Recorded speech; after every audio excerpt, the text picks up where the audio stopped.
हज़रत इमाम जफ़र, इमाम अबू हनीफा, कूफा शहर में, जहाँ इल्म एक दरिया की तरह बहता था, एक ऐसे बुजुर्ग रहते थे जिनका नाम इस्लामी तारीख में हमेशा रोशन रहेगा।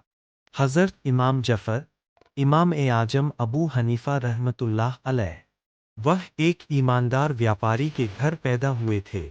बचपन से ही उनका दिल साफ और सोच बहुत गहरी थी। वह कपड़े का कारोबार करते थे, लेकिन उनका असली कारोबार था सच्चाई।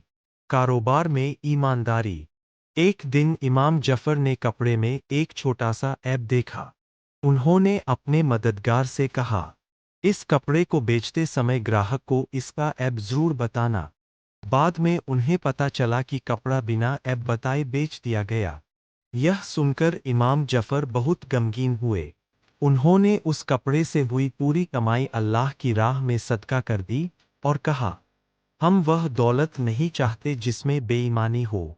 उस दिन के बाद लोग उन्हें सिर्फ एक व्यापारी नहीं, बल्कि तकवा वाले इंसान के रूप में जानने लगे। इल्म से मोहब्बत। कारोबार में कामयाबी के बावजूद उनका दिल इल्म की ओर खिंचता था। उन्होंने बाजार छोड़ दिया और उलेमा की महफिलों में बैठने लगे। सालों तक उन्होंने कुरान, हदीस और फ़िक्ह का इल्म हासिल किया। जल्द ही बड़े बड़े आलिम भी उनकी समझ और अक्ल को मानने लगे। ताकत से बड़ा इंसाफ। एक बार हुक्मरान ने उन्हें काजी, मुख्य न्यायाधीश बनाने की पेशकश की, लेकिन इमाम जफर ने इनकार कर दिया, क्योंकि वह जुल्म से डरते थे। हुक्मरान नाराज हो गया और उन्हें कैद कर दिया गया। कैद में भी इमाम जफर ने सब्र, इबादत और तालीम नहीं छोड़ी। उन्होंने कहा, अगर मेरी कैद मेरे ईमान की हिफाजत है, तो यह कैद भी एक नेमत है। इबादत और सादगी की जिंदगी। इमाम जफर अपनी रातें इबादत में गुजारते थे।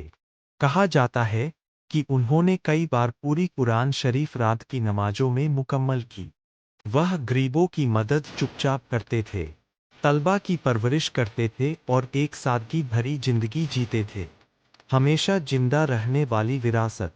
इमाम जफर इस दुनिया से चले गए, लेकिन उनका इल्म आज भी जिंदा है। आज दुनिया भर के करोड़ों मुसलमान हनफी फ़िक्ह पर अमल करते हैं। उन्होंने हमें सिखाया, ईमानदारी इबादत है, इल्म अमानत है, ईमान ओहदे से ज्यादा कीमती है।